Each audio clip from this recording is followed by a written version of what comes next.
Excellent. Okay, so what did we end up doing last? What were we finishing up last week? I don't remember. Do you? Well, looking at YouTube videos, Oh yes. taking notes, whatever.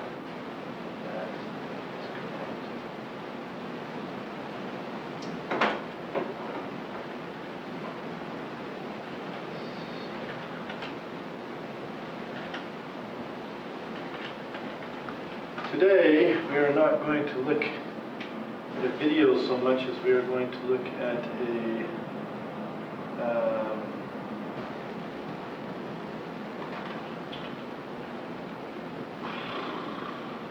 PowerPoint presentation.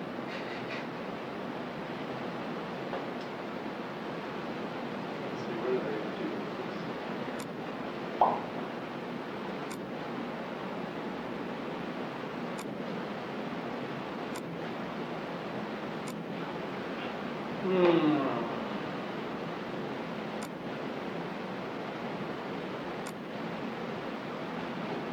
There it is. This is actually not a presentation that I built, but I like it. It's got a lot of interesting things in it.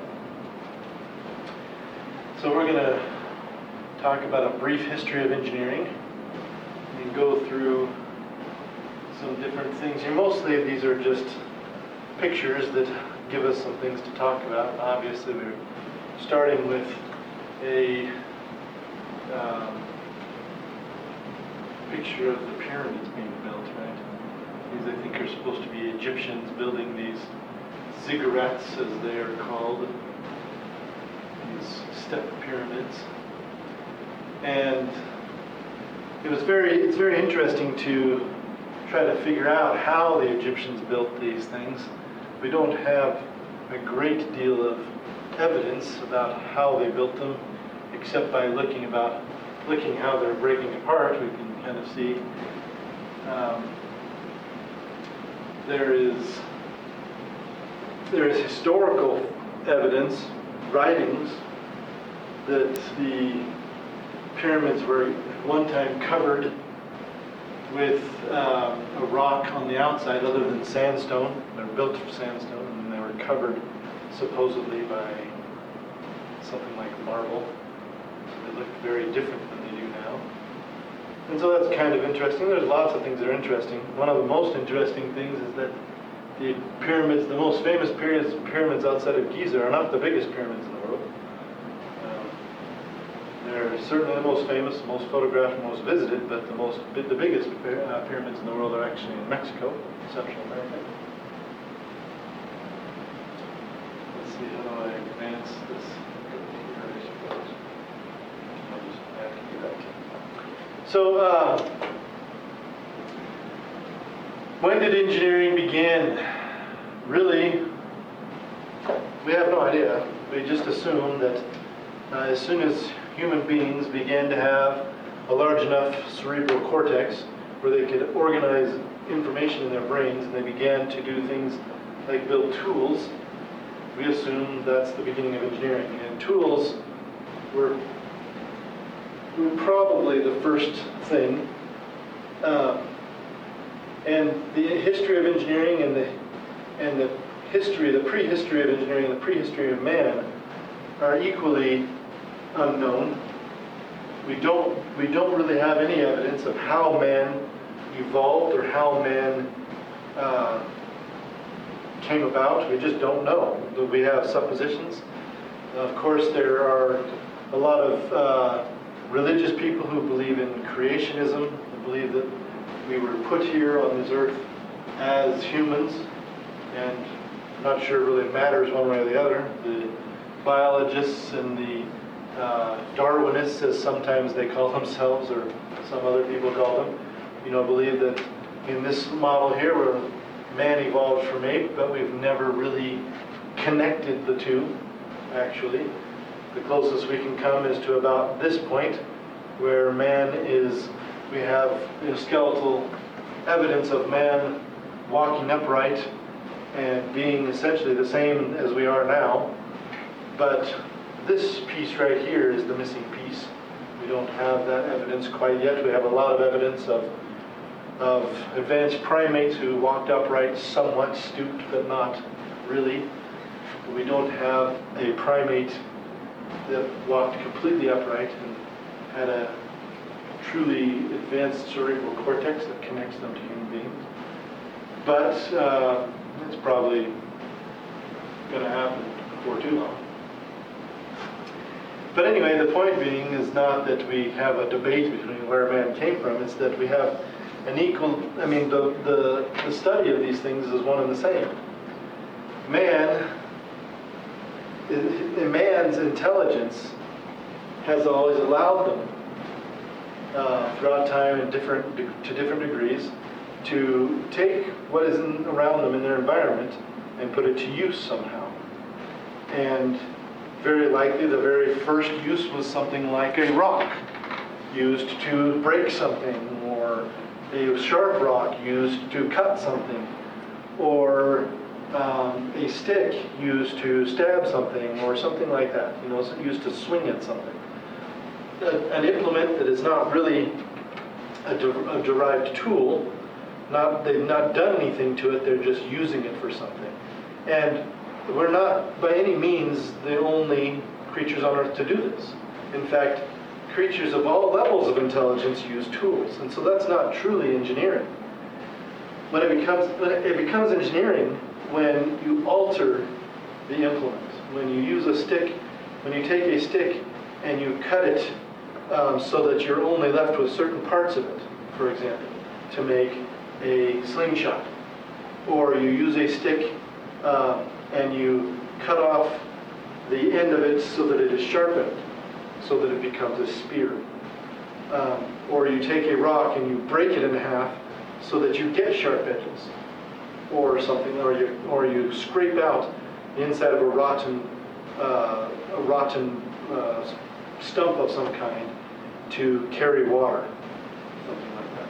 And that is something that only higher primates, that we have evidence of, higher primates and humans, and human-like, the sapiens, essentially, anything that's close to a Homo sapien. We only have evidence that those, that of all the possible, fossil evidence, those are the only ones that we have evidence of actually doing anything like that. And really, it's only Homo sapien that we have evidence of doing anything truly much beyond that. And so, if we consider the scientific evidence that we have, that goes back tens of thousands of years. I think the earliest Homo sapien habitations on this continent are dated 20,000 years back. And I think on the European continent's about the same. On the African continent, a little bit longer. The Asian continent, a little bit longer. But actually, down in Florida, in the southern United States, some of the longest ones are almost the same length as the African ones. There's certainly a theory that North African continent is the birthplace of Homo sapien, but there's actually evidence that it may have been on this continent, in southeast Florida area. And really what it comes down to is not necessarily where the oldest Homo sapiens are discovered, but where their remains are preserved the best. It may just come down to the ones that are found that are the oldest because they're preserved better, and the ones that are not found in other places just didn't survive this long. Because we're not talking fossil evidence. 20,000 years ago, we're not talking about fossils. We're talking about actual bones and things like that. So anyway, the point being, if we go back that far, we start to find very interesting things. For example, we find the very first evidence of genetic engineering. And genetic engineering is essentially the manipulation of the gene pool of a particular genus or a particular plant or animal. And they were definitely doing that back then. They would pick the best fruit or the best grain that they could find in the wild and they would plant it. And that happened as many as 10,000 years ago, which is really amazing. And all of the grains and the fruits and the things that we have that are domesticated now, that are not wild fruits and wild grains, have come through that process at one point or another. This great cartoon. Pay attention to this class and you won't be as easily fooled as your parents. The irony is that every history class, no matter where you are, is skewed. Engineering history classes will be skewed. The history classes over in the other building will be skewed. It doesn't matter what class you take, you're always going to be fooled. Not only by what's coming up, because you maybe didn't know the history, but by what you've been taught in history, because it's kind of supposition. What do we really know about history? We have to make up a lot of it. We have to accept that the history that was recorded was true in a lot of cases. And in a lot of cases it's just not, because it's written by people who have faults, who have opinions, who have imperfections in their understanding or in their information. And so history is a very interesting thing, but it's not just, the history in the history department. All histories are this way, including engineering. But why do we study it? See the progress we've made. Innovations help us to not repeat mistakes, right? To see where we're going, we need to know where we've been. That's a platitude a lot of people believe in. Engineering builds on itself. We don't want to reinvent the wheel.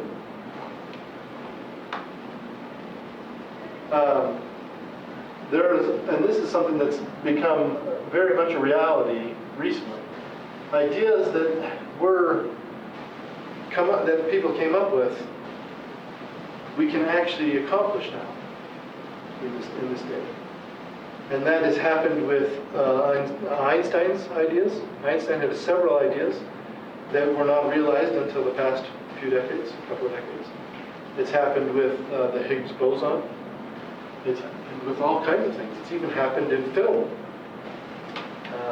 George Lucas deliberately did not make specific movies in his Star Wars series because he wanted to have more technology. And he figured if he started with certain ones, the ones right in the middle of his story that he wanted to create, that he would be able to do the other ones later. And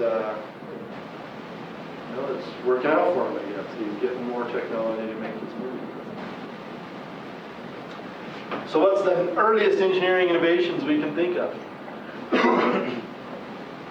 The wheel, fire, cup, something for carrying liquid, bridges, clothing, hunting, tools, weapons, shelters, boats, dams, roads. I would throw in here genetics. Not only did early mankind play around with plants and animals, but they played around with their own genetic gene pool, right? Certainly, the practice of culling, which is to remove DNA from the gene pool that is not adequate or is not strong, is something that was done back then. Even, unfortunately, it's even done today in some countries, in some places.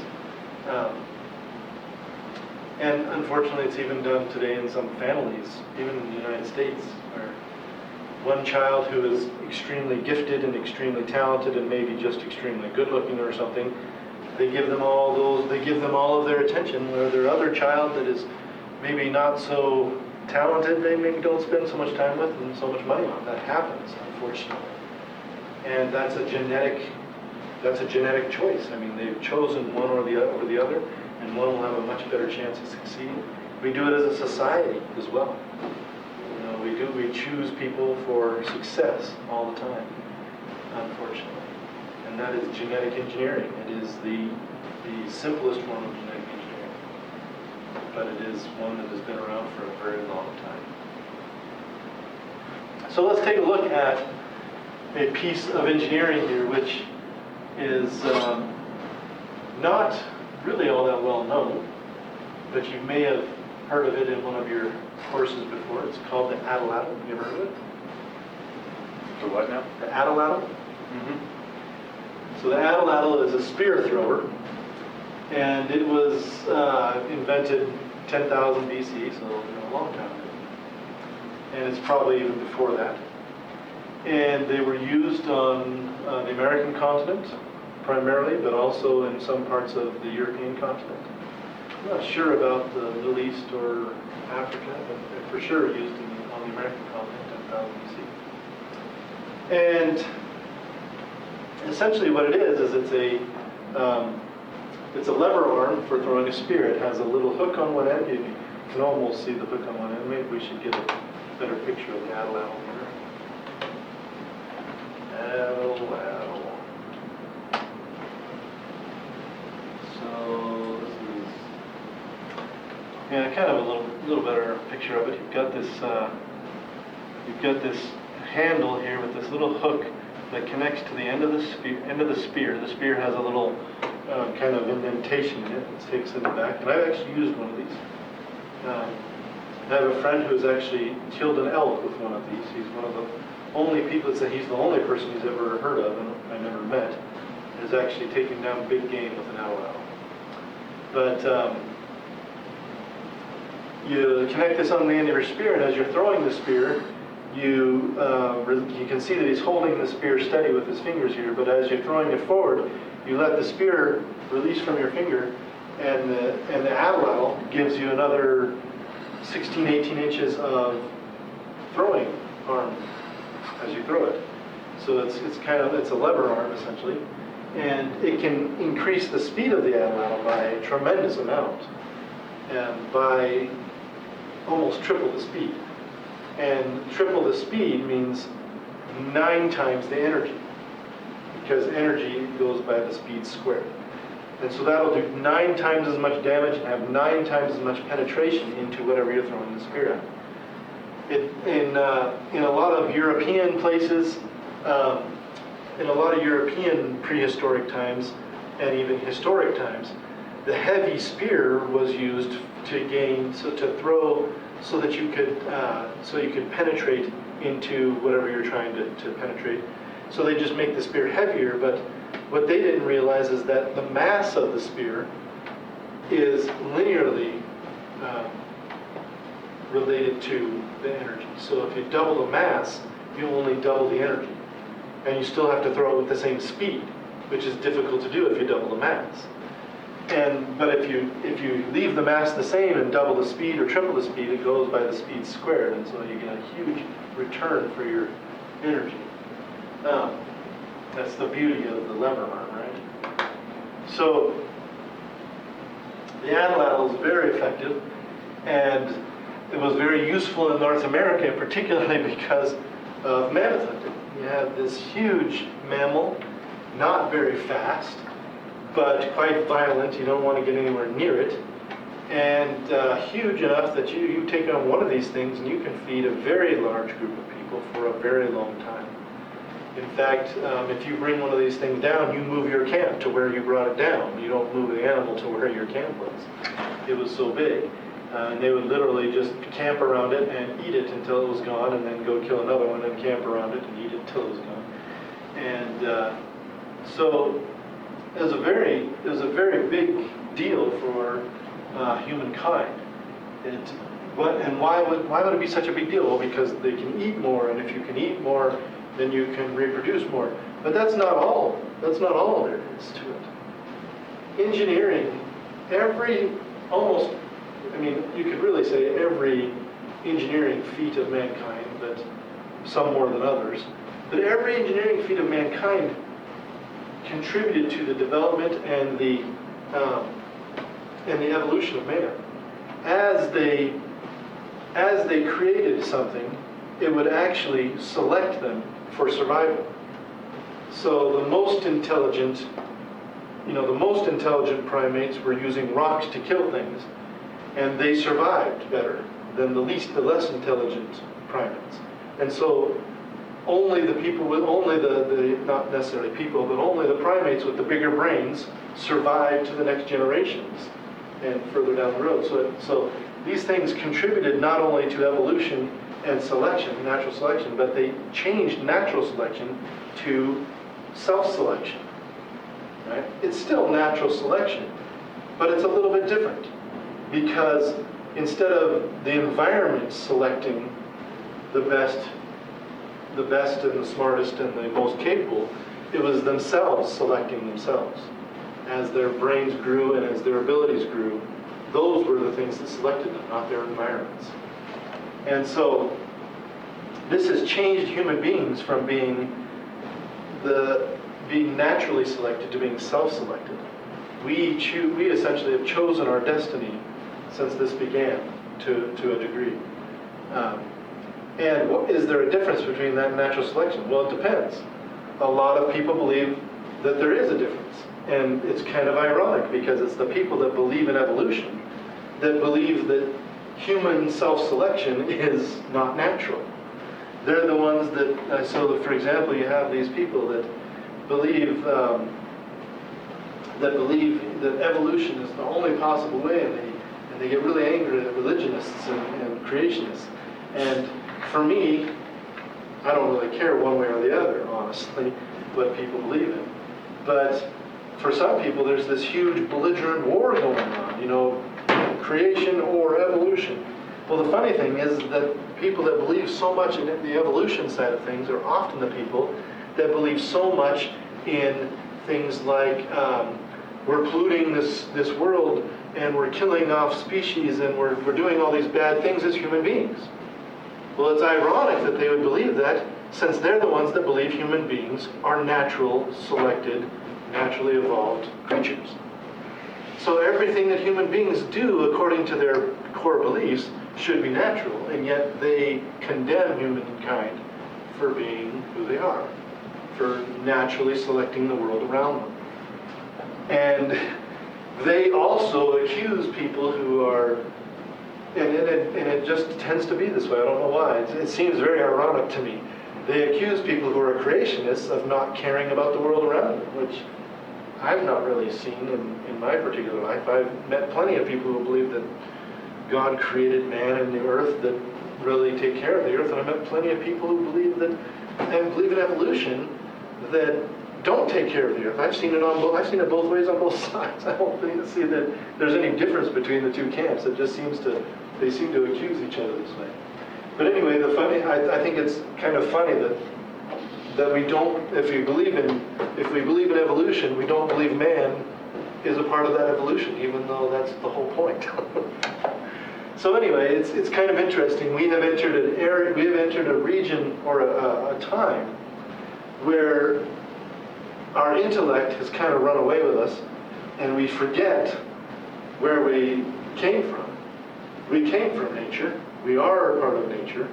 And even the things that we do today, even though they are technological, nothing that we do is not part of nature. Every material that we use comes from nature. Every technology that we use comes from nature. It came from our mind, it came from the earth, it came from everything around us. And so, but we have come to the point where we can actually have a huge impact on the nature around us. Much bigger than we used to have. And that comes from that self-selection. We have self-selected ourselves to the point that we are extremely powerful in nature. Of course, nature can still overpower us in many, many ways.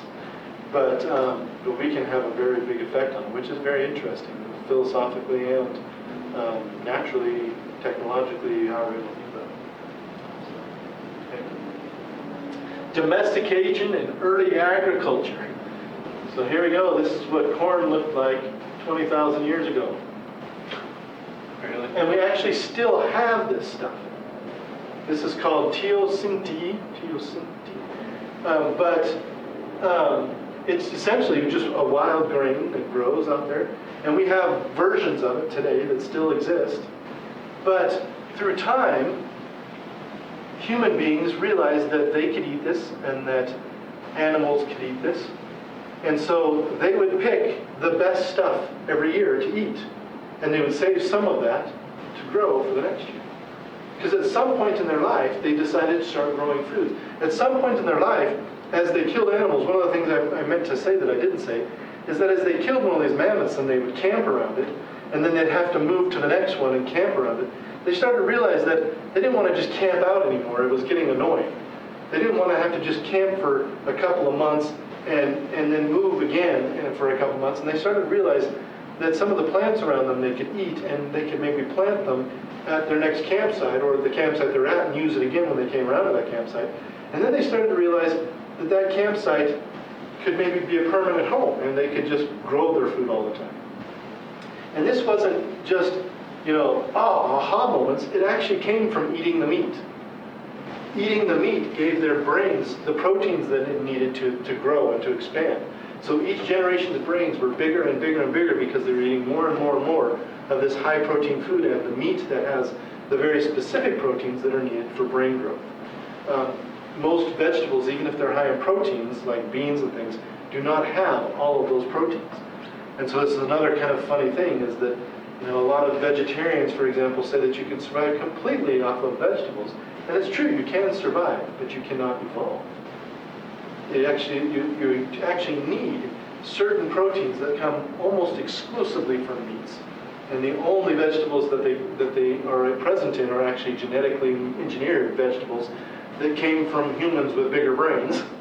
So it's everything is our brains have outgrown our logic. They've outgrown our nature. We now think a lot of things that are very contrary to what made us able to think these things. And it's kind of funny. But anyway, so eventually they started growing the best of the best, and each year the best got better. Because we were only picking the best, and then the next year we'd only pick the best, and the best just got better and better and better until we have, instead of this little stalk of grain, we have this huge, luscious corn cob, which we eat now not for subsistence and not for survival, we eat for pleasure. And we turn it into sugar and we make candy canes out of it, whatever. Gas. So the same thing happened with animals, though. In Africa, if you've ever seen a zebra, they're quite small. They're not suitable for riding because they don't run with a gait that is very even. They kind of bounce like a sheep or bounce like a deer more than they run like a horse. So if you wanted to ride one, it would be very uncomfortable. And you'd have to be quite small for it to be able to go very fast if you wanted. So they're okay like a donkey for going slow, but they're not good for transportation going fast. They're also not very strong for doing labor, and they're also just not very agreeable. They're kind of ornery. But over time, the people of the day, or whatever you want to call them, would begin to pick the least wild of them, the biggest ones, the strongest ones, and try to domesticate them, try to calm them down, try to get them used to being around people, and then they would breed them. And those calm characteristics and those large characteristics would continue to get more and more and more. And this is something that was not only done with animals, it was also done with the human race. The women of the time knew that the biggest men would bring the biggest meals, and so they wanted to be with them, and so they were mating, and the weak and the small and the sickly males were never mating, and so they died off. And that is something that has happened even today. Tall men tend to be more attractive to women. And so the human race is getting taller and taller and taller. And if I was born in 1900, 100 years ago, I would be a tall man at 5'10". But I'm just barely average. I'm actually an inch and a half below average. In my lifetime, in only 40 years, the average height has gone from 5'9" to 5'11 and a half in the United States. And it is not that way around the world. It is that way in some parts of Europe, but not all parts of Europe. But it is not that way, and it's that way in Canada, but it's not that way in any other part of the world. Even people of African descent in the United States are much taller on average than the African people of Africa. And people of Chinese and Japanese descent are much taller in the United States than actual people who grew up in China and Japan. And that's a cultural thing, and it's also a genetic mixing thing. as we mix the gene pools over here with taller people, and they're in this culture where tall is considered very attractive, this happens. And that tall being attractive is something that's built into our mind from way back in the old days when we had to hunt for our food. It's kind of crazy, but it's true. And so we're still doing this constantly we're still genetically engineering ourselves without even thinking about it.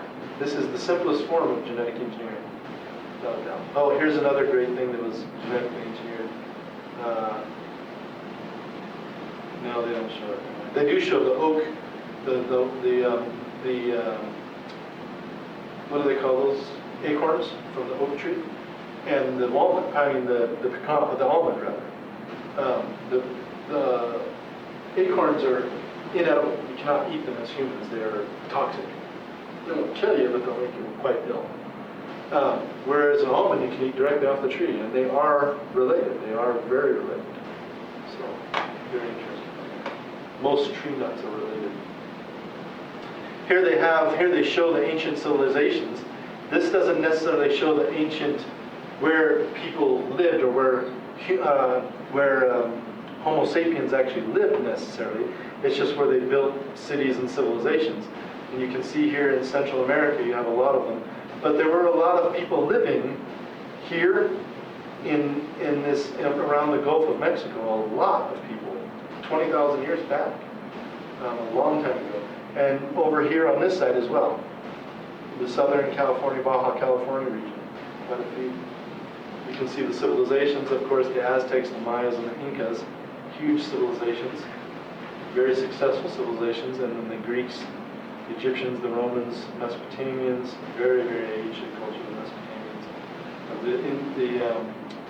The cultures of the Indus Valley and the Hong Ho Valley, also very ancient civilizations. Places where plants and it stayed warm all year long. Yep, it's all on the equator. And that's because if you go back 20,000 years, there was an ice age ending at that time.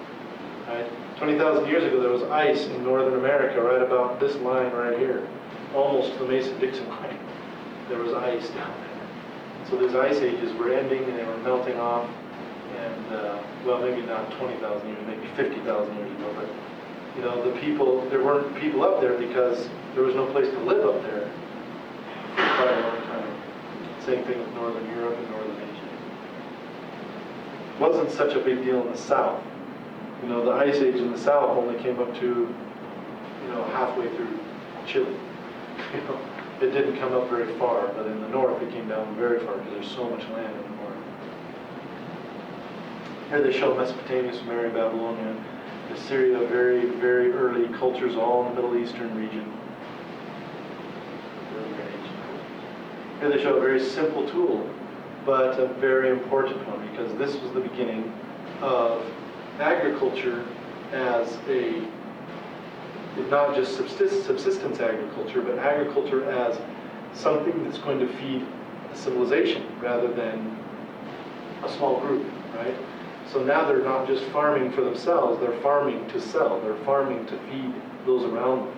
So there's somebody that made the plow, there's somebody that, you know, sold them these animals, and then these people sell them back the food.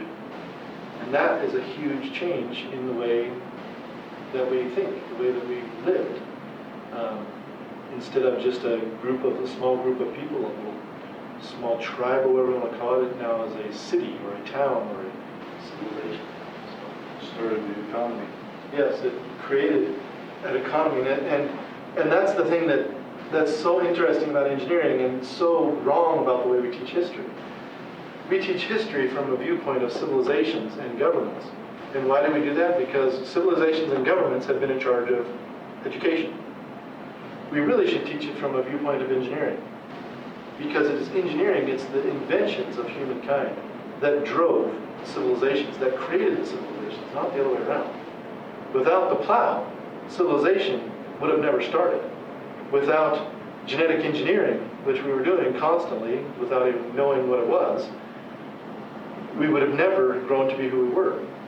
And in many schools, actually, they're starting to teach world history that way, where you can, especially if you're an engineer or a scientist, you can just ignore the engineering department or the history department entirely, and you can take a world history class in the engineering department. And they teach the history of the world from the viewpoint of what man was inventing, what man was creating, what man was thinking of, and how it affected, how it changed the world. And that's the same thing today. And yet we still don't really think about it. There is one thing that you can point to that has made the United States the world power that it is. Do you know what it is? One thing, one invention. I'll give you a clue. They invented it in 1945 in the desert of New Mexico. What is it? Atomic bomb. The atomic bomb. End of story. That is the one thing that has made the United States what it is today. And that is the biggest thing. That was the nail in the coffin, if you want to think of it that way. That was the big thing. There were a lot of other things, but they were all inventions. The invention of the modern Navy is a U.S. invention. We invented it to go to the Philippines in the Spanish-American War. You know, we invented the modern Navy to be a force for carrying soldiers, for carrying equipment to a different land and starting a land war in a different place, completely different from our own. Nobody had ever done it before. The English had taken soldiers and they invented the gangplank so that they could get onto other people's boats, but they never really even considered, landing an entire civilization, essentially an entire city, which is what the modern navies do today. Our modern Navy can land an entire city in a week, complete with airports and gas stations and everything, and grocery stores. They can build an entire city off of boats. And that's another great invention. Great, I mean, it's a war invention. No war inventions are really great, but it's a big invention that has made the United States what it is today. But really the big one is the atomic bomb. Because for 5 years, we were the only country that could drop an atomic bomb. We didn't have any at the time, because we used up one in a test, and the other two we dropped on Japan, and we didn't have any more after that. We had to make some more in a quick hurry, but Russia was behind us. The Germans, of course, were dismantled at the time, and nobody else knew how to do it. And so we were catapulted into this role of the most powerful country on earth that everyone was afraid of, and nobody wanted to offend because they knew that we had this ability. And it's engineering. A lot of people say it's science, but the science was done long before the engineering was done. The engineering was the thing that they had to figure out. Science was done 30 years before the war. The engineering was the hard part. So, here they're going to show us a lot of other things that are very important throughout time. And each one of these engineering feats, you could actually connect to a civilization that came to power, or even a particular person that came to power, or a region that was changed dramatically because of them. Each one of them was changed. Even the loom, which seems so innocuous, when people started moving north and south out of these tropical regions, they started needing clothing, and the people that could make clothing effectively, it had to be durable, it had to be warm, and frankly, it actually had to be fairly bright. We don't think much about the brightness of the clothing or the colors of the clothing, but it had to be, because they wanted to be able to see each other when they were off in the woods and off in the wilderness. Remember, they're very small. So if you lose a child, which happens all the time, even today, you don't want to lose that child and have them eaten by a bear. You want to be able to see them, because that is your future. And so things like that were quite important. So we're going to go through now a little thing on how the wheel was invented. We don't really know how the wheel was invented, but this is an idea of how it might have been invented. So the very first wheel, we've got this big block of something, wood or stone or whatever it is. And people noticed that if they got a stick stuck under it, they could push it along easier. So they started deliberately putting sticks under it, and then they realized that the rounder sticks were the best, and so they deliberately choose round sticks, and they would start pushing things along on these rollers. And then they started to realize that in certain cases, a sledge would work even better, because they could actually attach ropes to it, and if it was on ice, they could slide it over things. And this had very similar things to the previous thing. On the previous one, let's see here. On the previous one, you'd roll this thing along, and then you'd have to move your rollers all the time, because your rollers would roll out from underneath your thing, or your thing would roll across the rollers, and they'd leave them behind, right? And so they'd have to move more rollers and put more rollers and put more rollers. And then they discovered that if they put it on the sledge goes with them, and that's kind of nice. However, there's a fair amount of friction on a sledge, and so they started to think, well, if it's not ice, it's not the best. If it's not snow, it's not the best. So maybe we try to put the sledge on the roller, and that works pretty well. The Egyptians did this probably to move stone, or to move other things. Putting the sledge on the roller is nice because it gets up on the rollers easier, and there's less friction between these things. And it's easier to put the rollers on the sledge because of the curved tops and sides and backs and everything. And then they said, well, let's actually make it really easy so that the sticks don't slide side to side. And it actually happened kind of naturally that you get these grooves in the wood anyway, so we might as well just carve them in there. So they carved the sledge in there, right?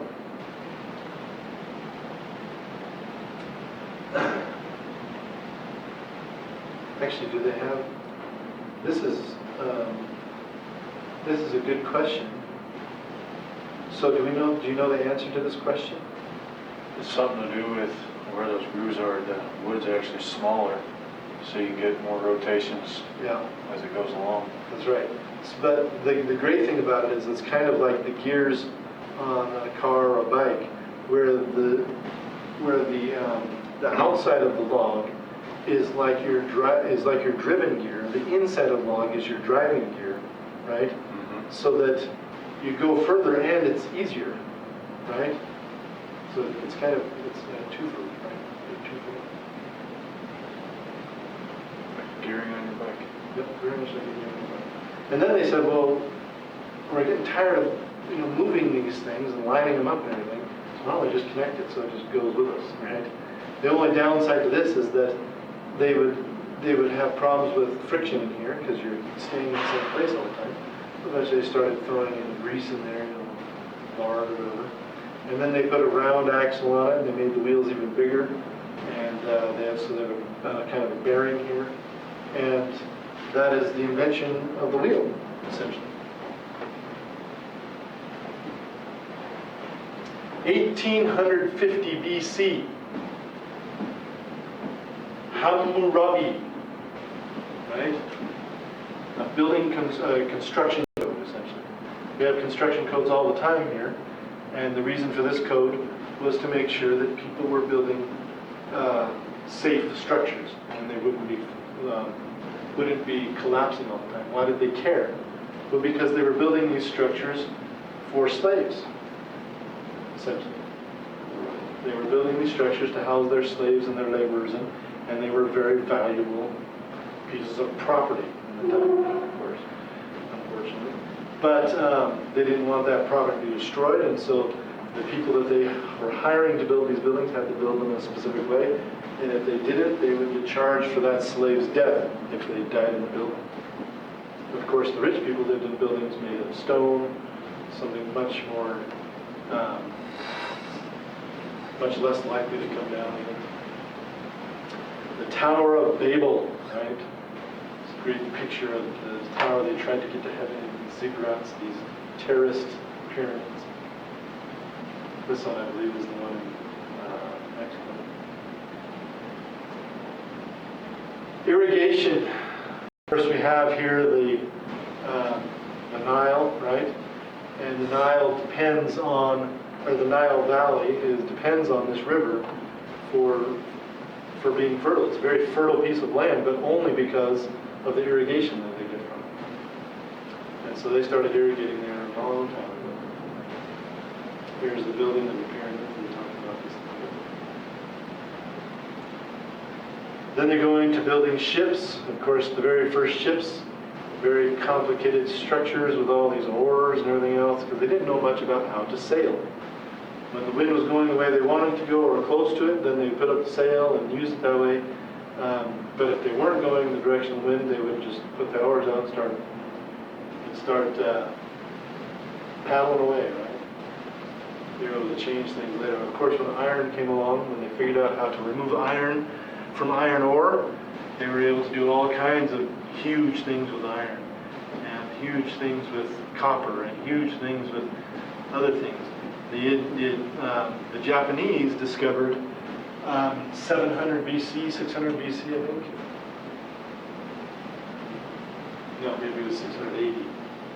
But they discovered more faster than anyone that if you if you forge your iron in coals and allow some of that carbon to get into it, it created a much harder iron, which we call steel today. And so the Japanese discovered that very early on, and which was one of the reasons that they were so successful in conquering places like Korea and Japan and China, because they were able to make weapons that were far greater with steel. So anyway, lots of interesting things that go here. The Archimedes screw pump, the crossbow and the catapult. The Archimedes was also very instrumental in inventing those. And as we go further and further on, we're getting further and further in history, more and more complex. The thing, we're getting into more modern civilizations and more powerful civilizations. The Roman Empire was easily the biggest empire the world ever saw, as far as empires go. We haven't had one since then, essentially, that has really tried to be an empire. I mean, the British Empire kind of tried to be, but they never really were an empire. But anyway, the point is that they did it through technology. They did it through building bridges, for example. With this arch bridge, the Keystone Arch Bridge was hugely important to the Romans' ability to conquer places, because they could cross rivers. They could build a bridge. It was extremely strong, very difficult to pull down. It would last forever. Most of them are still out. And so they could drive their chariots anywhere, and their chariots were formidable. So it was, and they did the same thing to build aqueducts and coliseums and everything else. And so the incredible engineering was the thing that drove the rise of the empire, of their empire. Of course, the British Empire was actually driven by the gangplank. They didn't, the Brits, despite being an island, never really figured out how to beat somebody with their navy. The Spanish Navy was far more powerful than the British Navy. But the Britons discovered how to use their army to advantage.